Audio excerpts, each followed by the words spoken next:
الرحيم. السلام عليكم ورحمة الله وبركاته. How are you guys doing? So I just want to introduce myself first of all, and the project that I'm working with Bayina, because it is very much related to the topic today. So my name is Safiya Ravat. I'm from Houston, Texas, not too far away. And I attended the Bayina Dream program about 5 years ago.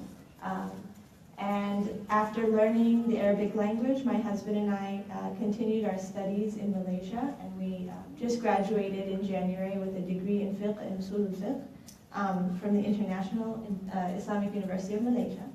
And then we immediately started working with Bayina. We are researchers and instructors. And so the work that we're doing with Bayina is actually we're creating a curriculum for high school and college-age students, for schools, for Sunday schools, for maybe even just youth halaqas, in which it's a tafsir of selected ayat, where they are actually reflecting upon the Quran. They're reflecting upon how can I implement these ayat in my life? How can I actually live the Quran? And so it was very suitable when the masjid called, asked me to do a talk on living the Quran, because alhamdulillah, that's what we've been preparing for the last couple of months. And so, but before we talk about that, let's tie it into something that's coming very soon, Ramadan next week. So I want to know, first of all, from some of you guys, what are your goals for Ramadan? If you can think of just one goal that you've set for Ramadan, or if you haven't set them, think about what you'd like to set for this coming Ramadan. My goal is to not to backbite anybody in the whole month of Ramadan, you know. You try so much, but end of the day, it's slip of tongue and you say something bad about somebody.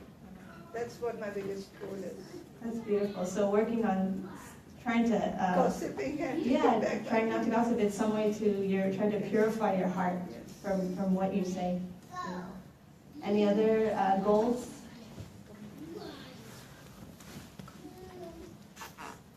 Okay. Yes? I work time management. Time management. Oh, yes. Ramadan, it feels so busy every single day. Like, where did the time go? Yet every moment you're also wondering about where's the food and when is the time going to come, but then the whole day's gone. Yeah. So, anybody else want to share? Okay. Girls, they have to concentrate on their Quran. Inshallah. Their Quran, yeah. Very good, very good. Wonderful. So the reason I ask is because the Quran and the month of Ramadan are tied together very closely, because it is the word that was sent down in the month of Ramadan, that Jibreel alayhi salam had the Prophet sallallahu alaihi wasallam recite the entire Quran to him in Ramadan, and in his last Ramadan to recite it twice to him. And so often, for many people, their goal is to, from cover to cover, complete the entire Quran. And that is a very good task, alhamdulillah. There's so much reward. The Prophet ﷺ said there's so much reward from even every letter that you read in the Quran. There is 10 hasanat, 10 good deeds. And he said it's not that alif lam mim is 10 hasanat, but alif is 10 hasanat, lam is 10 hasanat, mim is 10 hasanat. So just imagine how much reward one could get from simply reciting the Quran from cover to cover. And I think that's also a goal that we also really try to implement in our children's lives. We say, first you're going to learn Alif Ba Ta, and then you're going to complete the Quran by the time you're 7 or 8 years old, at least recitation of the Quran from cover to cover. Which is a very good thing. However, I want to ask one question. I want to sort of make you guys think a little bit differently about the Quran. I want to know what you think is the primary purpose of the Quran.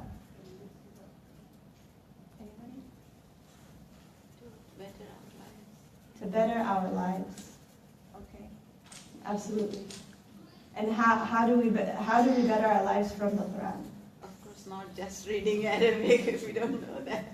The reason I'm saying that because I am a mom and I did the same thing which we do, which my parents did. Like in the beginning, I taught them Arabic. I feel like from the beginning it should not be just Arabic. It should be from the beginning something which would go in their hearts. Not like. Absolutely. Any other ideas? What is the primary purpose of the Quran? Lifestyle to comment on our lifestyle, so we end up living with them instead of just reading. So it becomes a manual, a guidance through which we figure out how to better our lives, how to live. And so it's interesting, the reason I said I want to change your mindset, it's obvious that we know that. But sometimes in the daily grind of life, we forget the actual purpose behind the book which Allah revealed to us. And so in this month of the Quran, let's bring back its primary purpose. And I would say if our goal was to finish the Quran, that's great. But also make a tiny other goal where it is maybe just 1 page a day. It doesn't have to be a lot. Where we decide I'm going to read the translation of the Quran. I'm going to try to internalize what it says, see how I can implement this in my life, reflect on those ayats. We actually know the answer to this question, what is the primary purpose of the Quran? Allah is telling us every single day. We read Surah Fatiha, and at the end of Surah Al-Fatiha there is a dua. أعوذ بالله من الشيطان الرجيم اهدنا الصراط المستقيم صراط الذين أنعمت عليهم غير المغضوب عليهم ولا الضالين. Ameen. We end Surah Al-Fatiha with Ameen because it's a dua. So this dua we're asking Allah, guide us along the straight path. Guide us how to better our lives. Guide us on how to live our lives. Give us examples of الَّذِينَ أَنْعَمْتَ عَلَيْهِمْ, those who you blessed. And take us away from the sins of those who مَغْضُوبِ عَلَيْهِمْ, anger was upon them. وَلَا الضَّالِينَ, those who went astray. So we are asking this dua every time, 17 times a day. And Allah beautifully, chronologically answers our dua in the very next ayah that's in the Quran. What is the next surah after Surah Al-Fatiha? The second surah of the Quran is Surah Al-Baqarah. أعوذ بالله من الشيطان الرجيم. ألف لام ميم. ذلك الكتاب لا ريب فيه هدى للمتقين. Alif Lam Mim. That is the book. I'm answering your question. Guide us along the straight path. That is the book. There is no doubt in it. It is a guidance for all who are conscious of God.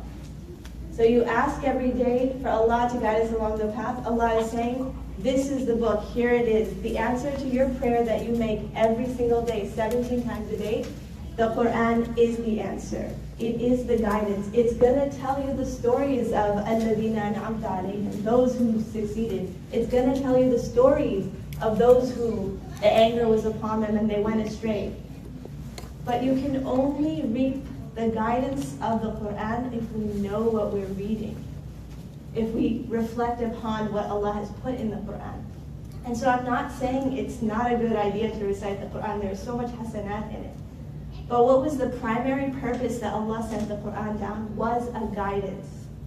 Allah says in His book, أعوذ بالله من الشيطان الرجيم, كتاب أنزلناه إليك مبارك ليدبروا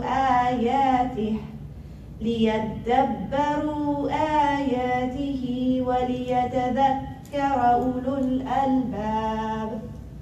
In Surah Sad, Allah says, this is a book which we have sent down to you full of blessings, that they may ponder and deeply reflect over its verses, and that men of understanding may remember it. Yadabbaru, it comes, the main word is tadabbur. Tadabbur of the Quran. That is one of the most primary purpose of the Quran. It is a guidance, and how do we seek it? How do we find its guidance? One, through scholars and teachers who are going to tell us the fiqh aspects of it, the aqidah aspects of it. And maybe those things we shouldn't reflect so deeply upon because we're not scholars. But for the entire rest of the Quran, so much of it is there. It's in plain, easily understood, simple language that we can reflect upon it and we can see how can I implement these ayat in my life. In another surah, Allah says, أَفَلَا يَتَدَبَّرُونَ الْقُرْآنَ أَمْ عَلَى قُلُوبٍ أَقْفَالُهَا. Do they not think deeply about the Quran? Or are their hearts locked up from understanding? Allah said that if the Quran had been sent upon a mountain, لو أنزلنا هذا القرآن على جبل, had we sent down this Quran upon a mountain, لرأيته خاشعا متصدعا من خشية الله. You would have seen this mountain humbled and just split apart from the fear of Allah, from the weight that these ayat have in them. It would crumble this mountain. And yet, do we have hard enough hearts that it is similar to a mountain, that when we read the ayat of the Quran, we just buzz through them quickly? Yes, I finished the entire Quran in Ramadan, but did it have any effect in your heart? Did it affect anything? Did it better your life? Did it improve your life? Did it change the evils that you were doing? Did it show you the path of the successful? Did you actually reflect upon those ayat? Or were you just reading it because that's what our parents taught us, and that's what their parents taught us, and that's what their parents taught them? We have to change our mind about how the Quran actually affects us in our lives. And the Quran itself, I remember when I was young, we're always taught the miracles of all the prophets. And I was like, yeah, those are such cool miracles. Like Musa alayhi salam, his staff turned into a snake. That's so cool. And Isa alayhi salam was able to cure the blind and the people who were sick. And I used to be like, how is the Quran our miracle? That's so confusing. Like, it's a book. Because we separated it in our mind from childhood. Even, I grew up in South Africa, where we actually went to madrasa. We had like Islamic school every day, not just on Sunday. Yet Quran class was just alif ba ta. Quran class was just fatha dhamma kasra. Quran class was just how good was your tajweed. But then we separated it. The next class was now stories of the prophets. The next class was now seerah. And so I didn't have a connection to the miraculous book. I saw it as Islam has really cool stories, but the Quran is just something I recite, and I better not recite it incorrectly or I'm going to get in trouble. We disconnected the Quran, the miracle, from the actual miracles that we find in the stories and miracles that we find in the lessons. We need to reconnect those for ourselves, for our children, for people who come newly into Islam. It's important to know how the Quran was a miracle. And so at the time of the revelation of the Quran, it was amazing to see that some Sahaba who knew Arabic, it was their mother tongue, they sometimes took years to memorize a chunk of ayat. Why? They would say, I would just take 10 ayat at a time. I would read those ayat. I would reflect upon them. And I would not move on to memorizing another set of ayat until I implemented and lived those ayat in my life. These were the Sahaba, the most noble of people, the ones who sami'na wa ata'na. Yet some of them realized that if they were not going to implement these ayat, what was the benefit of, these were heavy ayat. If I'm just going to memorize, have I really gotten the core meaning of what Allah wants me to get? And so I just want to tell you a few stories of some of the Sahaba and how listening and reflecting on the Quran affected their lives. And actually some of these were not even Muslims. They had never converted, but we still see the way it affected them. And so the first story is of 3 men from the Quraysh. They were all noble men of the Quraysh. And they had, all of the noblemen of Quraysh who had not accepted Islam, they were warning everyone, don't listen to Muhammad. They were saying, don't listen to him.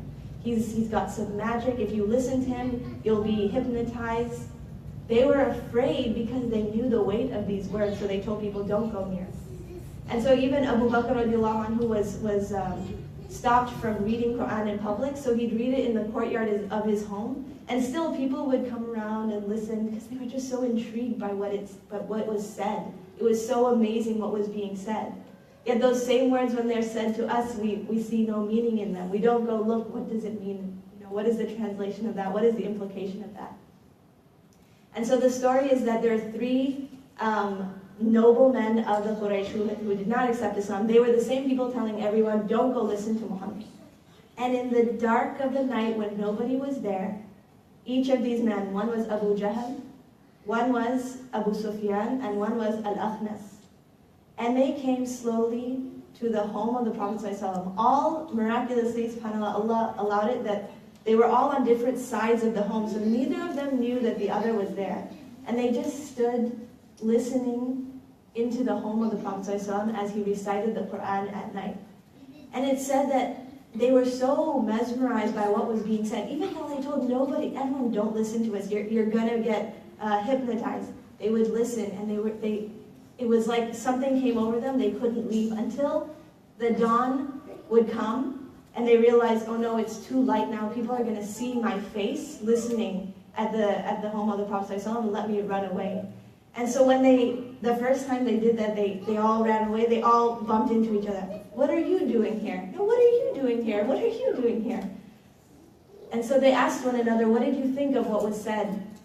Abu Sufyan, Al-Akhnas asked this to Abu Sufyan, he said, in it were some implications that I really understood. Some of the things I didn't understand.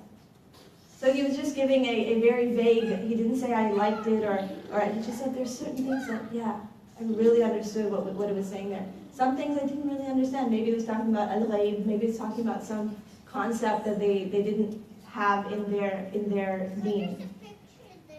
And so, but then Abu Jahl was asked, what do you think of what you heard? And you can see the ignorance in his heart even from that moment. He never converted to Islam. Al-Akhnas and Abu Sufyan eventually converted later on. Abu Jahl, you can see his arrogance from that moment. He didn't really even respond to what was said. He said, the tribe of Muhammad and our tribe have been competing all along, all these years. When we fed people, they'd feed people. When we took care of the poor, they'd take care of the poor. And now they say they have a prophet amongst them, and ayat and verses are revealed to him. No, I'll never accept anything that is said. So even though he stayed there for hours listening, mesmerized, there was so much arrogance in his heart that he didn't accept anything from that moment. The funny thing about this story is this happens 2 more times. The next night, they after that first meeting, they were like, okay, we're never coming back again. If people find out, imagine what they'll say about us. Yet the next night, each of them came back to the home and listened. Again, they met each other, said, what are you guys doing here? What are you doing here? Okay, we're never coming back here again. And finally, a third night, all of them came back. They couldn't resist coming back to the amazing weight of these ayat. Eventually, after the third time, they stopped coming. How much power did those words have for people who staunchly disbelieved in it, who could not resist coming back to those words because they understood what was being said, the implications of what were being said, even certain things they didn't understand, yet they couldn't back away from it. It was so mesmerizing to them. There was another man. He was from an area, he wasn't from the Quraysh, he was from Ad-Daws, Tufail Ad-Dawsi. And so he was a leader of his people, okay? He comes to Makkah, the people, the Quraysh, welcome him, but they say again, be careful, Ya Tufail. There is a man here, Muhammad, just don't listen to him because you're going to get hypnotized by what he says. So Tufail Ad-Dawsi is like, okay, I'll try to stay away from this man. And so he decides to go to the Kaaba one day, and he sees Muhammad sallallahu alaihi wasallam, and at that point he takes 2 cotton swabs and puts it in his ears, and he says, no, I'm not going to listen. The people warn me, I'm not going to listen. A little bit of what was being recited leaks into his ears, and Tufail Ad-Dawsi thinks to himself, you are a leader of your people, like, you're a smart person, you are able to figure out truth from falsehood, right? You're a smart enough man. don't let people tell you how to judge. You judge for yourself. And so he took out his earbuds and he listened. And he even went to the Prophet ﷺ's home and he listened. And he was so mesmerized by what was being said, the truth in the ayat, the implications of what was being said, he accepted Islam. And he went back to his people and he asked them to accept Islam. Yet the people were very hard-hearted at that time, the people in his area, that only his mother, only his wife, his father, and another man from Ad-Daws accepted Islam, and that was Abu Huraira radiallahu anh, one of the best students of the Prophet ﷺ, who has one of the most narrations. And so he comes back to the Prophet ﷺ and says, my people are too, engrossed in sin, make dua that something bad happens to them. The Prophet ﷺ puts his hands up. Abu Huraira sitting there worried, like, my family, oh no. The Prophet ﷺ says, Ya Allah, guide Ad-Daws, guide Ad-Daws. Sufyan Ad-Dawsi goes back, and eventually, many years later, he comes back. The hijrah has already happened. They come back to Medina, and he says, there were 70 families from my tribe that accepted Islam. So many people accepted Islam from the weight of those heavy words. The Quran is something that contains answers for every single one of life's problems. Like we think it's just, these words that say this, this is who Allah is. We feel like they are either too high for us to understand, or maybe even the translations are a bit difficult to understand. But that just means find a different translation that you can actually understand. The Quran is full of so many gems and answers to life's problems. Allah says it's kitabun mubarakun. Mubarak means something that has blessings, but it means it continuously keeps on giving blessings.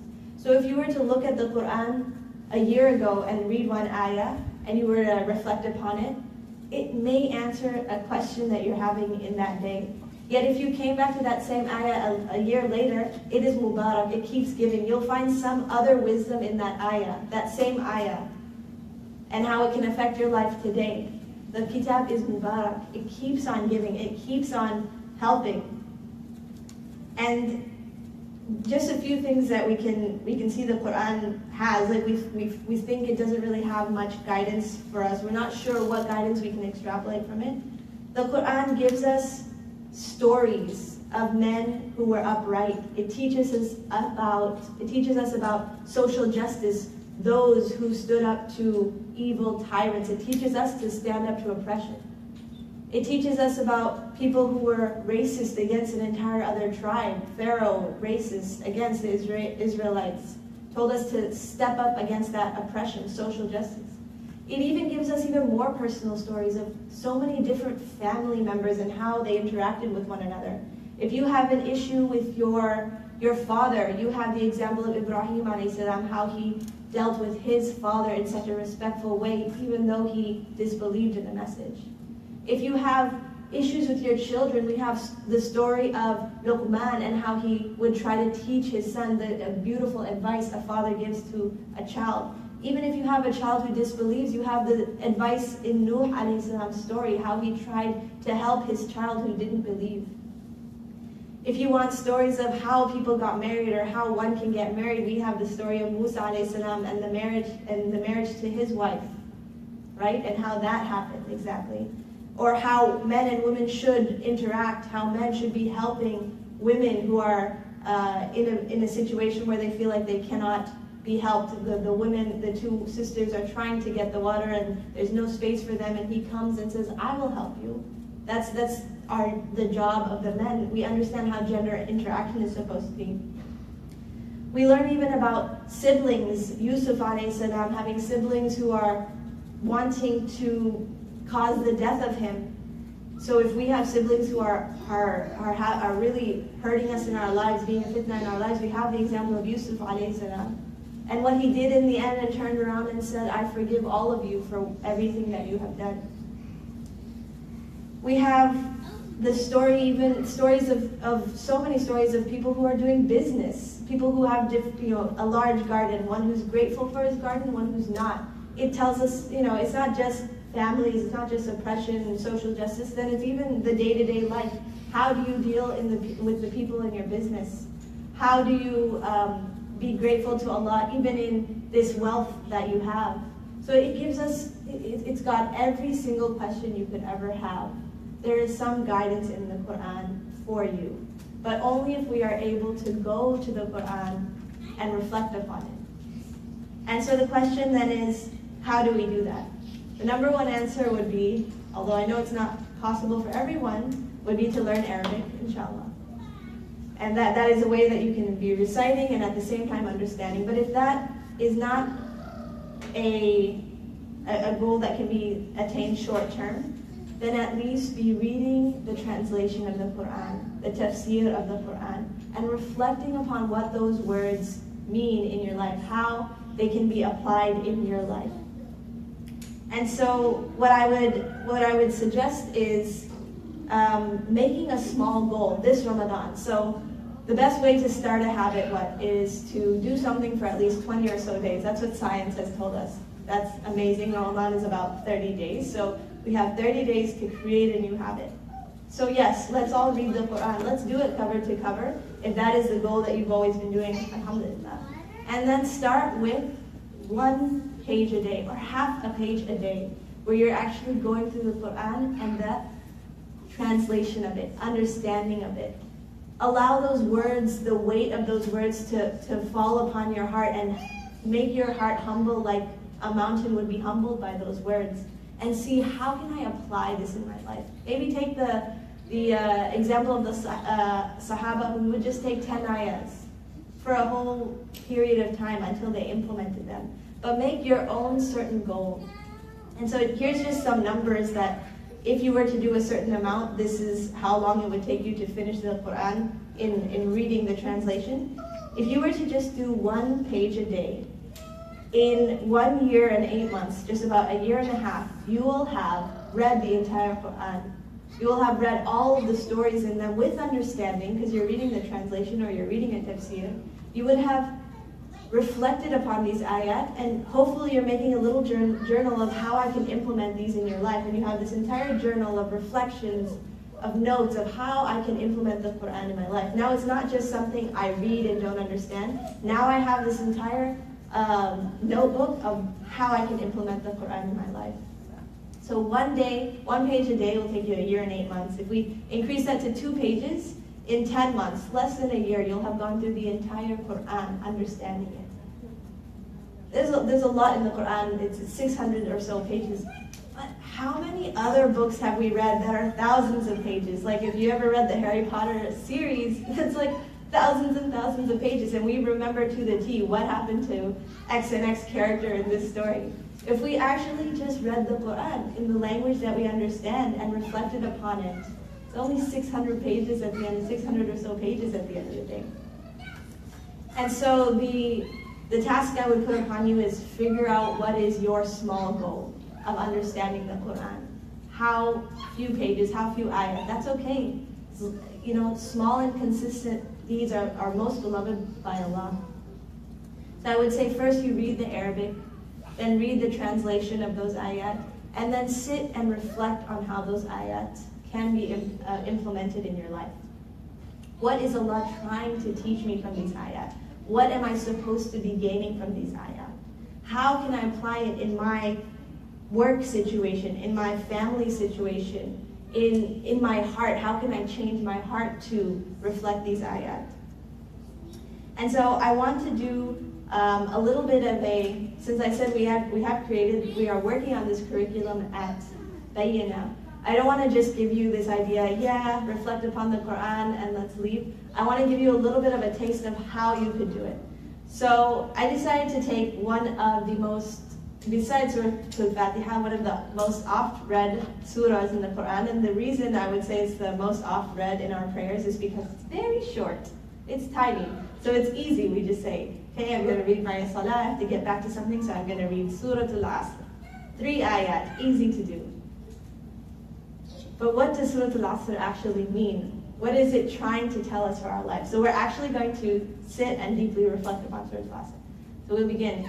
أعوذ بالله من الشيطان الرجيم بسم الله الرحمن الرحيم والعصر إن الإنسان لفي خسر إلا الذين آمنوا وعملوا الصالحات وتواصوا بالحق وتواصوا بالصبر. How many times have we heard that? I mean, you can imagine it's been read thousands, if not, hundreds of thousands of times in our own daily prayers, right? But what does it actually mean? Let's go ayah by ayah. Wal asr. The waw in this is actually a qasam, or a swearing. Allah is swearing by asr, time. So I'm actually going to need your participation here. What is the weight of Allah swearing by time? What is the implication of Allah swearing by time? Or the concept of swearing by something? I swear on blah, I swear on this, that this is true, that this happened. What is the implication of swearing? That means it's very important. Very important. Exactly. It's showing us the importance of time. Telling us the importance of Time. time. So that's one of the main reflections one can get. If someone's swearing by, if Allah is swearing by something, He's trying to get our attention and say, look at this is a very important thing, I'm actually swearing by it. It's not just a frivolous thing that you throw away or waste. This is something very important. إِنَّ الْإِنسَانَ لَفِي خُسْرٍ. Certainly, there is emphasis here, certainly man is, even more emphasis, certainly in loss. Fi khusr. La fi khusr. So by time, I swear by time, Allah says, certainly man is completely drowning in loss. What are the implications of that? Think just about time. What time is? What is being lost? There's a beautiful little anecdote of Imam al-Razi says that he heard from another scholar this little story of how he understood Surah Al-Asr, and he said, I never really understood Surah Al-Asr until I saw a man in the marketplace who was selling ice. He was an ice seller. And nowadays, the ice sellers put their ice in a big freezer and it doesn't melt. But back then, what did they have? They had this huge, big cube of ice, and they would chip away at it and give it to people. And what was happening every single second to that ice? If someone wasn't buying it, it's slowly melting away. And so that the man who is selling the ice seller says, oh people, have mercy on me. You're buying a lot of other things, but come to me. My capital is running away, it's melting away every second. And that scholar said, when I finally saw that, I was able to understand the meaning of Surah Al-Asr. Every single moment of our day, because a moment is time. It's going away and it's not coming back. So what are your reflections on this ayah? By time, Allah swearing by time, man is certainly in loss. We're not utilizing those moments the way we should be. I mean, most of us, even if we are thinking we're so good, but it's so easy to waste time, as we do. And if that's our capital, then we are just throwing it away. And you're not investing to get return if we are wasting time. So even like thinking of it like business capital. Actually, it's our Imam, what's the Imam Ravat here? He did a khutbah the other day, and he summarizes it in this way. I wasn't thinking earlier that it's really. it's like a capital. And so see the beauty of reflecting on it. You can make parallels with other things in your life. First, when you read Surah Al-Asr, you can't see how it can be affected or related to something in your life. But if you're a businessman or you're anyone who's ever dealt in business, all of a sudden, time is like capital. Capital is wasting away unless you invest it. Investing it gives you something greater in the long run. But doing nothing with it, it dwindles away. That's why the Prophet ﷺ would encourage people to who are taking care of the money of the yatim, of the orphan, invest it. Because slowly and slowly it's just going to dwindle away, and that orphan's not going to have anything at the end of the day. People who have lots of money, the Prophet tells them to money and savings, invest that, because slowly it goes away. Zakat takes a little bit out of it all the time. This and that takes a little bit out of it all the time. Invest your capital. So time is the exact same thing. How can you invest time? How can one invest time? How does one utilize time so it has a greater return later? How is that possible? Can you invest time? Yeah, because when you do things with the God consciousness, that's like investing. Because if I'm helping, like you are here to give your time, you are investing. Right? So there are other things like which we do. So many here people are doing, feeding, looking out to see what people need and fulfill, try to fulfill the need or share your whatever I have, if I'm able to share to the rest. Or even type Sadaqah Jariyah, even when your time is ended, it continues to grow. Absolutely. Sadaqah Jariyah. You had I was just a... thinking about intention also. If you have multiple intentions, whatever you do, you can get just so many rewards by doing one thing. SubhanAllah. Look at all these three things, three even separate points, Yeah. but so interesting how just thinking about time can make us realize how much opportunity there is. Even though Allah is telling us we're in loss, but just thinking about time, it tells us that everything we're doing that's good is an investment for the hereafter. Every person we feed, every person we teach something, it's an investment for the hereafter. Sadaqah Jariyah, you give your time now, you give something now, and Allah is saying it's continuously working, it's continuously going. So there is a way where time doesn't always have to be running out, right? And then the last one, if your intention, in one moment, you can make the intention for three different things. Even if you don't fulfill all three, you fulfill one thing. Allah is saying you get reward for those which you intended. You get a good deed for those which you intended. So utilizing your little time to make huge, huge mountains of amazing things in the akhirah. But Allah is saying, in general, we are all in loss. We are all in loss. Except for إِلَّا الَّذِينَ آمَنُوا وَعَمِلُوا الصَّالِحَاتِ وَتَوَاسَوْا بِالْحَقِّ وَتَوَاسَوْا بِالصَّبْرِ. And so you guys are already answering the excepts by what you said, how you can invest your time. Allah is saying, yes, everyone is in loss except those who believe. They do good deeds, continuously making niyyah for good deeds, sadaqah jariyah. وَتَوَاسَوْا بِالْحَقِّ وَتَوَاسَوْا بِالصَّبْرِ. Advising people to the truth and advising people to be patient. And so, even though this surah seems like it's something that's so scary, like, yes, we are all in loss.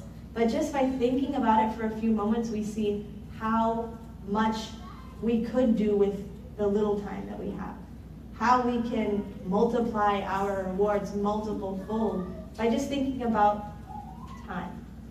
Okay, إِلَّا الَّذِينَ آمَنُوا وَعَمِلُوا الصَّالِحَاتِ. Let's reflect upon that for a while. إِلَّا الَّذِينَ آمَنُوا means except those who believe, وَعَمِلُوا الصَّالِحَاتِ, and those who do good deeds. So a reflection we could have upon that, or a question we could have, and this is how the curriculum is set up, is that we probe questions and we discuss. So why is amanu before عَمِلُوا الصَّالِحَاتِ? Why is belief before actions? So Allah is saying the success, everyone is losing, except for these people who are doing these successful actions. The first is believing and then doing the deed. So why is good, these are ways you can do tadabbur of the Quran. One is read the Arabic, read the English, and just think how can this, even one word, what can I think about it? Time. And then the second thing you could do is, why is this in this order? Everything Allah has said has no random sequence. Everything has a reason. So why is this in this order? So you had a reflection? Yeah, I was just thinking, because you have to believe in Allah first. That's the only thing that Allah won't forgive. That if you For the do deeds to bad be- deeds, He will always forgive us. If you don't believe in Him, that has to come first, and then do good deeds. For the deeds to be accepted, there should be belief in the heart first. And it reminds me of Surah Al-Baqarah, إِنَّ الَّذِينَ يُؤْمِنُونَ بِالْغَيْبِ. That comes first, يُؤْمِنُونَ, and then they make salah. beautiful, paralleling it even to other ayat in the Quran. And so it is common that we see in the Quran, it's always talking about aman, yu'minuna, thumma, then the action. So yes, the prerequisite to getting a akhirah reward for the good deeds is belief.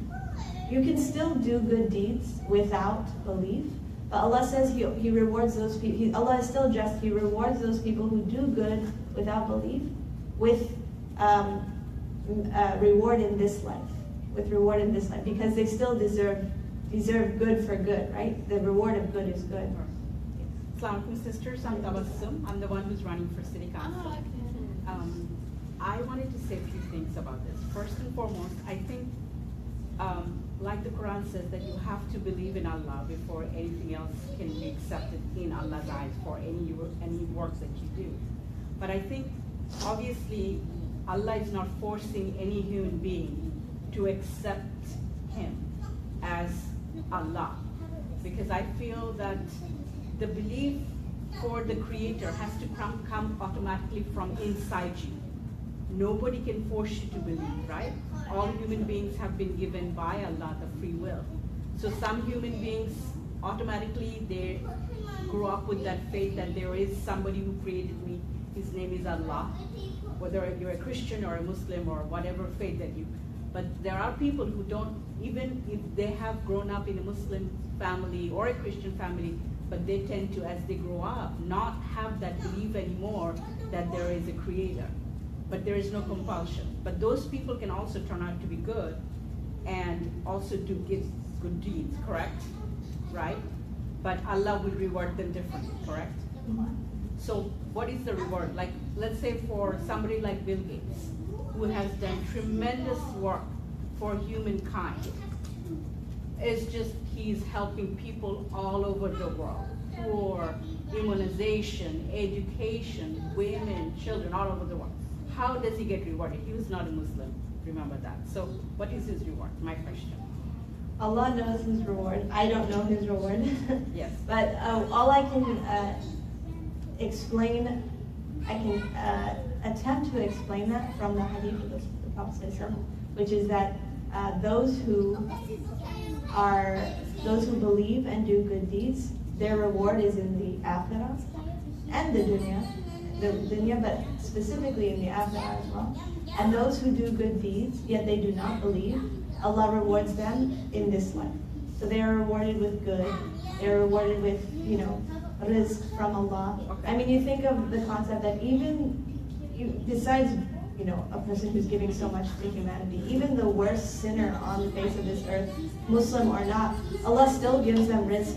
The next day they have food. That is all blessings of Allah. All of this is from Ar-Rahman. One of the explanations of Ar-Rahman is that it's a wide encompassing sort of rahmah or mercy that covers all of mankind. Sure. And so even like, a man who is begging on the street who may not be Muslim, Ar-Rahman still takes care of him through us. We give to him. Ar-Rahman is still taking care of him, giving him sustenance every day. And so those who do good in this life without belief, Allah says, I still reward them in this life. Because the reward for good is good. So that's a very heavy aqidah question, Yeah. which has, you can give different scenarios. But I'll just say humbly, my expertise is not in aqidah, so Right. I wouldn't be the best to answer specifically. Right, because most of the time, me and my other friends who are sisters, Muslim sisters like me, we always have that argument that a Muslim who believes, a person who grew up in a Muslim family doesn't have a faith. A person who grew up as a Christian has faith, and somebody who doesn't have faith but is done good. If all of these people are doing good, one believes in Allah, one believes in, Christianity, one believes in, their thing, somebody who doesn't even believe, but they're all doing the same type of deeds. How are they rewarded in this world and in a different world? How are they regarded as human beings in Allah's eyes? Because they're all human beings. One is a Muslim, the other one isn't, but they're doing both the same type of deeds. The other one is a non-Muslim, doesn't believe in anybody. any being, but he's also doing good. So how are they rewarded and regarded in Allah's eyes? That's, I think, is a very important question for, I think, any human being. And it will also help people who are non-believers to become believers based on the, the understanding of what entails. It's a big, deep thought question. Yes. I always feel like somebody who even didn't even get our message, like if like your message, I should say, Right. you are saying right now, right? Maybe another person, maybe your friend who's not Muslim didn't come here, right? Right. They didn't, but they're good. So we don't. I think like nowhere we have that responsibility or task to think what is their reward, because it's between their heart and Allah. Allah. At the end of the day, it's Allah, whether they use that word or not, whether they're Christian or not, right? Even when they say, Father, do this, do that, they same God, right? Right. God is But some people who don't even believe in God, Yeah. but is doing a lot for humanity. So the bottom line, in my opinion, is that anybody's reward is with Allah, and even if we put our 24 hours here talking about it, it's not going to go anywhere, because We don't know. we have no, We don't have enough yeah, understanding. we don't even know whether we are getting. Not even that, but if you think about the Right. fact that Allah's name is Al-Adl, He's the Yeah, most He's just. just. Of course. Everything that gives That's what I me peace feel. with this answer is that Allah is the most just, so He's going to just with everything. Yeah. That's what I So I feel. don't have to worry Yeah. about it for a Yeah. second. Yeah. My time has to be with making sure that my condition at the end Sure. of the day with Allah is Sure. pure, Sure. and in the end Allah. Yeah, I had a big argument with a friend of mine. She said, no, anybody who's not a Muslim, no matter how good things you do, it's not going to count. I said, that just cannot make sense. Allah is the most just. If you do good, doesn't matter whether you're Muslim or a non-Muslim, you will be judged justly by Allah. He's most just. So then it's a big argument, about. So I think there's a lot of misconceptions and misunderstanding in Islam itself among Muslims about, how these good deeds are rewarded and all of that stuff. These are beautiful questions that come from what? Just إِلَّا الَّذِينَ آمَنُوا وَعَمِلُوا الصَّالِحَاتِ. I'm going to end this, we'll go to the next, we'll finish with the next ayah. But I just want to end this thought with exactly as the sister mentioned here, that it is not upon us. We don't have the, what is it called, the gavel. We're not holding the gavel. We're not making judgment at the end of the day. We know that Allah says He loves humanity. He loves all people, and He would not wish to throw the people into the fire. So that's not what Allah Right. wishes for. And it is even said, there's a hadith that every single person, a home is made for them in Jannah. So Allah's wish is that everyone makes it into Jannah. But then it is what they do in this life that then decides whether that home is not theirs anymore and given to another person. And to conclude this thought, Allah is the most just, and there is one belief in Aqidah, there are different opinions on this matter, but one belief is that if someone in this life was never shown Islam, like they had never been given the message thoroughly, like in a correct manner, not like over the news in an incorrect manner, that is not being shown Islam. But if someone was shown Islam correctly, if someone was not shown Islam in their life, so they lived their life, maybe they heard about Islam, but they were never shown it, they were never shown the true guidance. They will not be judged. Then on the day of judgment, they are given their own separate, test. Allah gives them their own separate test. He doesn't base this life's, belief and actions on that person because they were ghafla, like they were not able to hear the message or understand it. Which means a Muslim who has been brought up in a Muslim family would be judged differently than somebody who never received the message. There is weight on a person for knowing, right? It's the same in life. Like if you came to understand that this something is untrue, it is your job now to not just Make sure ignore that that. You know I need to properly give justice to this thing which I have found out that is truth, or this untruth I have to give justice by spreading to people the untruth. I'm just saying in anything. Inshallah we can discuss later, and again I'm not the best person. I think the imam of this masjid would be much better person to talk about. And so the last ayah is إِلَّا الَّذِينَ آمَنُوا وَعَمِلُوا الصَّالِحَاتِ وَتَوَاصَوْا بِالْحَقِّ وَتَوَاصَوْا بِالصَّبْرِ. So it's interesting to know, if you look at the translations, it will be talking about, this is saying, those who advise mutually to the truth, and those who advise mutually to patience. And so what can we gain from the concept of mutually?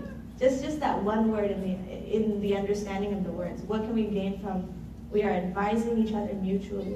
We are advising each other mutually to truth and patience.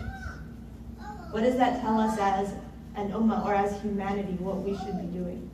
We should worry about our household, our community, not for ourselves.